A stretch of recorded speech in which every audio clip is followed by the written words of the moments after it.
কি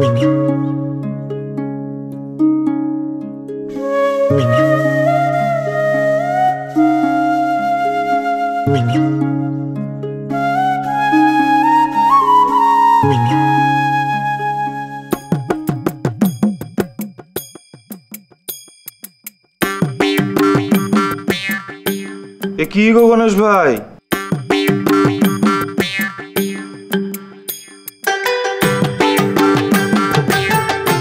তুমি তো দেখছি ঘুমিয়েই পড়লে।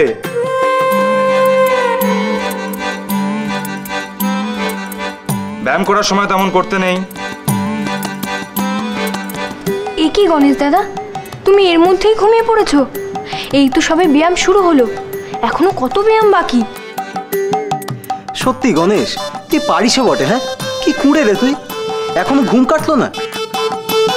তোর বাবা, এসব আমার পোষায় নাকি? সাত সকালে কোথাও একটুখানি জমিয়ে ঘুমোবো, তা নয় ব্যায়াম ট্যায়াম। দূর, ভাল লাগে না।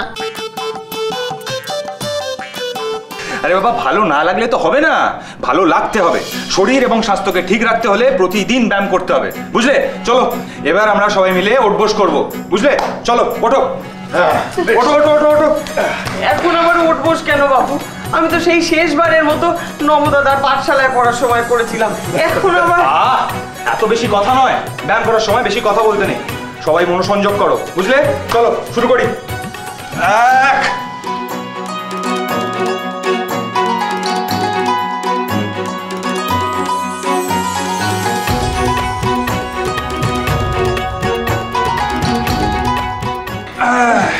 গণেশ ভালো করে।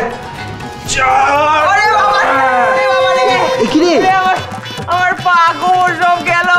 ওরে বাবা রে, ও ফণি দাদা, আমাকে এবারে ছেড়ে দাও গো, আমাকে ছেড়ে দাও, আমাকে ছেড়ে দাও।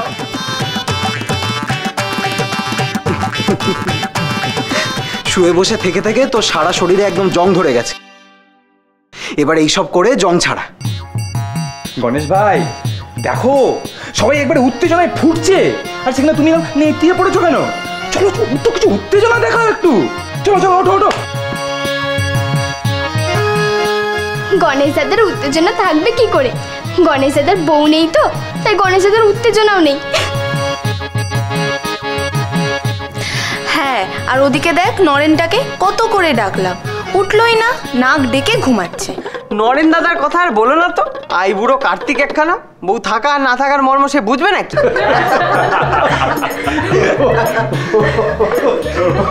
ওরে গণেশ, আমাকে দেখ, আমাকে দেখ, তোর বয়স আর আমার বয়স। হ্যাঁ, আমি কিরকম দিব্যি ব্যায়াম করছি। ফণিবাবু, বলছিলাম যে ওদের জেঠিমা যখন সুস্থ হয়ে উঠবে না, ওকেও এইরকম ব্যায়াম করাতে হবে। তবে কবে যে ও সত্যিকারে সুস্থ হয়ে উঠবে, আমি সেটাই ভাবছি খালি। আহা জ্যাঠামশাই, আপনি একদম চিন্তা করবেন না, আর কয়েকটা দিনের অপেক্ষা মাত্র, তারপরেই দেখবেন জেঠিমা উঠে একবারে টাট্টু ঘোড়ার মতন দৌড়াচ্ছে। বাপরে বাপ, না না, মাফ করবেন, অত জোরে ছোটাবেন না, আমি আবার সামলাতে পারবো না।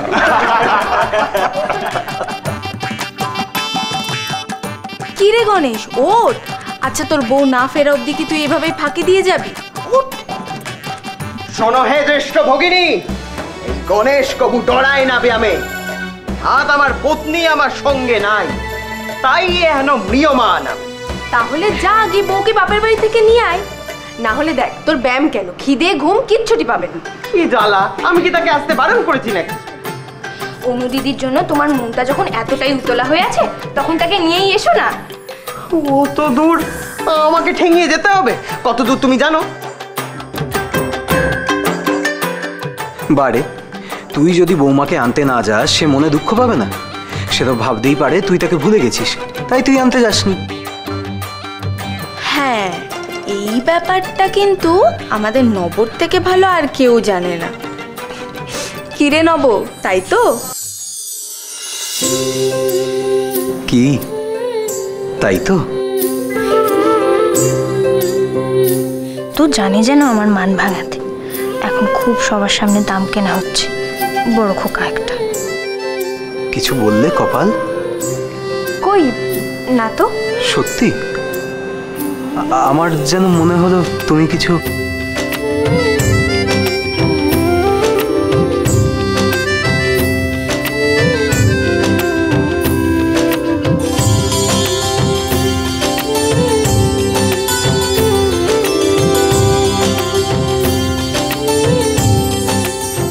তোমার লজ্জা করে না? এখানে দাঁড়িয়ে দাঁড়িয়ে হাসছো?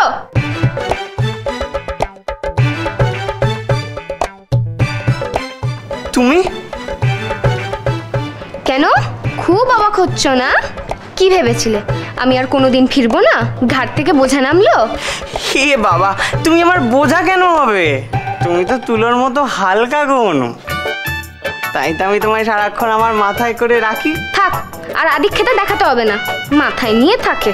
তাই যদি হতো তাহলে একটি বারের জন্য আমাকে বাপের বাড়ি থেকে আনার কথা মনে হলো না? যা, মনে হবে না কেন প্রিয়ে? তোমার কথা ভাবিয়া তো আমি খাওয়া নিদ্রা সব ত্যাগ করিয়াছিলাম। রাতে ঘুমও আসে না গো তোমার জন্য। এই তো এক্ষুনি তোমার কথা বলছিলাম, জিজ্ঞেস করো দাদাকে। দেখেছিস তো, দেখেছিস? তোকে আমি এটাই বোঝাচ্ছিলাম, নেই এবার বুঝতে না। দাদা গো, দাদা বাঁচাও গো আমাকে। মনে তো একেবারে রণরঙ্গিনী মূর্তি নিয়ে দাঁড়িয়েছে। শোন শোন, তুই এক কাজ কর, তুই স্বয়ং মহাদেবের মতো ভাইয়ের সামনে শুয়ে পড়, দিয়ে মান ভাঙা। না না, উঠি পারবো না আমি।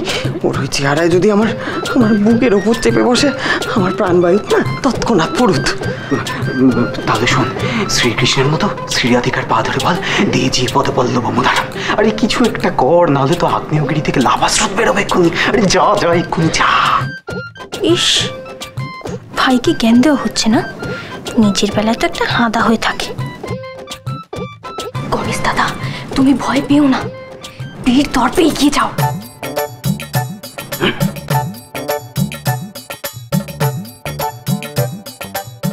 অনু, অনু, তুমি বিশ্বাস করো, আমি আজই যেতুম কিন্তু তোমাকে আনতে। এই তার জন্য কিন্তু আমি সকাল থেকে কত কসরত করছি জানো? এই বিশ্বাস হলো, জিজ্ঞেস করো সবাইকে, সবাইকে তুমি জিজ্ঞেস করো।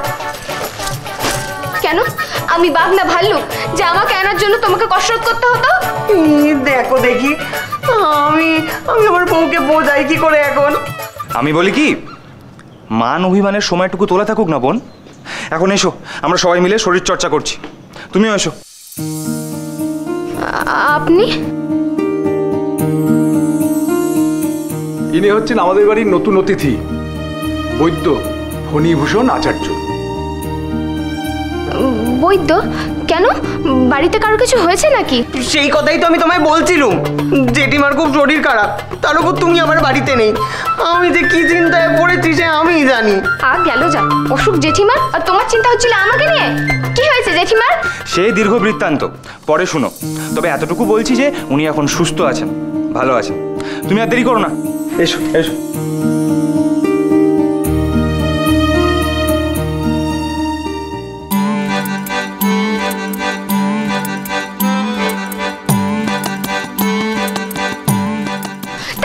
তুমি এদিকে কি করছো? ওইদিকে যাও। না না না, এবার শুরু করো। হ্যাঁ, কিন্তু আমার মা পিসিমারা কোথায়? তারা আসবেন না? ওরা বোধহয় আসবে না, আর তাছাড়া এরকম কসরত কি আর ওরা করতে পারবে? ওদের ছেড়ে দাও। না জেঠামশাই, ছেড়ে দিলে তো চলবে না। মেয়েদের বরং আরো বেশি করে পারতে হবে, কারণ মেয়েদের শরীরে আরো বেশি ধকল হয়। তাই ওদের শরীর ঠিক রাখার জন্য আরো বেশি করে কসরত করতে হবে, বুঝলেন? এই যে বাবা, আমরাও চলে এসেছি। আরে এই তো পিসিমা, খুড়িমা, মা, আসুন আসুন, আপনাদের স্বাগত। আসবো? আসবেন বই কি, আর পিসিমা আসুন। বাবা, তুমি জানলে কি করে আমি নবর পিসি?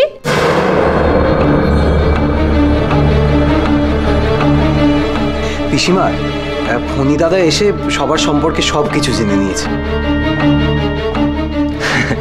হ্যাঁ, এই যেরকম আপনি খুব ভালো তালের বড়া বানান, তারপরে খুব সুন্দর ক্ষীর বানান, আমি সবই জানি।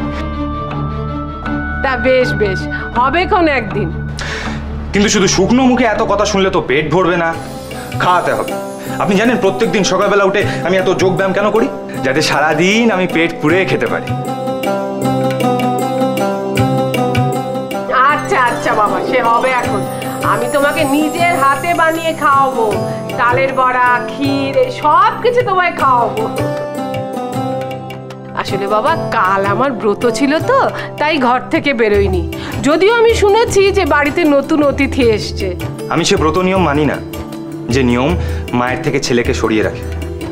না বাবা, এমন কথা বলো না। এই নিয়ম কানুন ব্রত পার্বণ এসবই তো আমাদের জীবনের সব কিছু। এমনিতে তো আমাদের কপাল পুড়েছে, এসব নিয়েই তো বেঁচে আছি বাবা। এসব একদম ঠিক নয়। শাড়ির রং পাল্টে গেছে বলে জীবনের মানে কেন পাল্টে যাবে মা? তাহলে আমরা আছি কি করতে? সে তুমি যতই বলো ছোট বউ, এই সাদা রঙই আমাদের এখন বিধিলিপি। রঙের দোষ কেন দিচ্ছ বড় দিদি? সাদা রং তো কত সুন্দর, পবিত্র। কাল যদি আমি একটা সাদা রঙের শাড়ি পরি, তাহলে কি আমার জীবনের মানে পাল্টে যাবে? কপাল তো ঠিকই বলেছে দিদি। সেদিন তো তোমাকে আমি কতবার করে বোঝালাম, তুমি কিন্তু আর এসব নিয়ে একদম ভাববে না। মরণ দশা, বেদ বা মানুষ রঙিন শাড়ি পরে ঘুরে বেড়ালে পাড়ার লোকে কি বলবে? তাছাড়া দেখছিস তো বাড়িতে দিদিরই কত আপত্তি। তাহলে তো আমারও ইচ্ছে করে রঙিন শাড়ি পরে পান খেয়ে লাল টুকটুক ঠোঁট নিয়ে সারা বাড়ি ঘুরে বেড়ায়। দিদি থাকলে ঠিক বলতো, পুরো পাশে বিমরতি। তুই পারিসও বটে ছোট। ও দিদি, বড়দি যদি থাকতো তাহলে 16 কলা পূর্ণ হতো একবারে। ভাববেন না জেঠিমা, ঠিক সময় চলে আসবে।